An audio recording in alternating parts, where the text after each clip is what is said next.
All total, I done about 22 years in prison.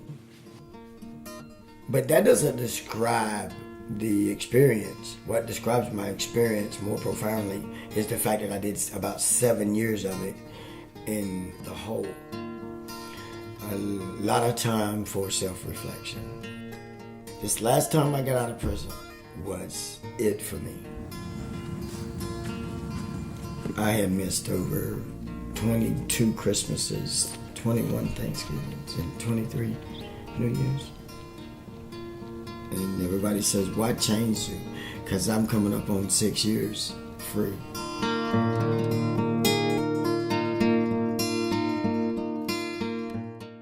I used to think my past was a trash pile.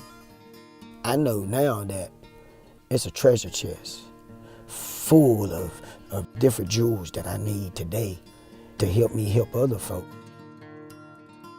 I can use my poetry to penetrate walls that people have spent their whole life trying to build up.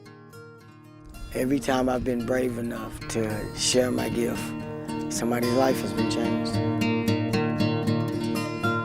I was staying at the hospital overdosing on drugs. I met this young girl and she would cut herself. She had progressed to cutting her arteries. And I overheard the doctors talking about it. I said, well, she would soon kill herself because she almost bled out this time. Well, I would always have my poetry recitals at the quote-unquote crazy floor because nobody there knew me. They're not going to tell that the gangster writes poetry. But sure enough, I shared this poem with her. And she says, she called my name too. She says, can I have a copy of that? And I says, well, of course you can. I says, one condition. She says, what's that? I says, I recite it and you write it because it'll mean more to you. I got out the next day and I often wondered when she died. Not if she died, but when she did. And then one night I went to an NA meeting. And I seen the most beautiful version of that girl, but I knew it couldn't be her. Sure enough, I hear somebody saying, hey, Merle, wait up. And I'm like, I turn around and it's her and she's a tremble in her voice. But she says, it's me, and guess what? I don't cut myself anymore. And I asked her what made her stop. And she took out this piece of old paper, looked as old as the scrolls. She says, I used to cut myself to punish myself for thinking bad thoughts or doing bad things. She says, I've done that because I thought I was the only one. She says, now I read that every day and I'll never cut myself again. And by the time she said that, I got the page open and it was that poem, The Two of Me.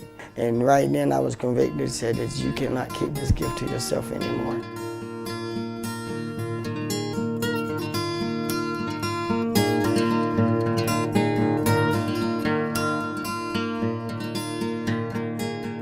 It says, while searching through the depths of my soul, I found this wonderful person more precious than gold.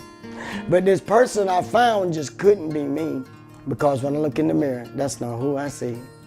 It seems I've been lost in this journey of life. I've been married to my pain like a husband and wife. There's more questions than answers in the life that I live. Although much has been taken, I still choose to give. I often wonder how much more can I take, and if I'm still in control of these choices I make. Am I in control, or is it this other one within? Which one is my enemy? Which one is my friend? My house is divided and it cannot stand, for one of me is a coward and the other is a man. One of me is scared, yet the other is brave, and one of me has dared to take the other to the grave. When one of me is weak, the other is strong. When one of me is right, the other is wrong. When one of me is hurt, the other one cries. One wants to quit and the other still tries. I've hidden my true self so no one can see. So when no one is left, at least I'll have me. This battle for my life is between my flesh and my spirit. And when I want to do right, my flesh won't hear it. Try as I may, I can never explain how two people answer to one person's name. Walking as one, but inwardly fighting. A battle begun that started me writing. I'm blessed to write of our duality, this poetic plight of our reality. To paint this portrait just for you to see, both gangster and poet, that's the two of me.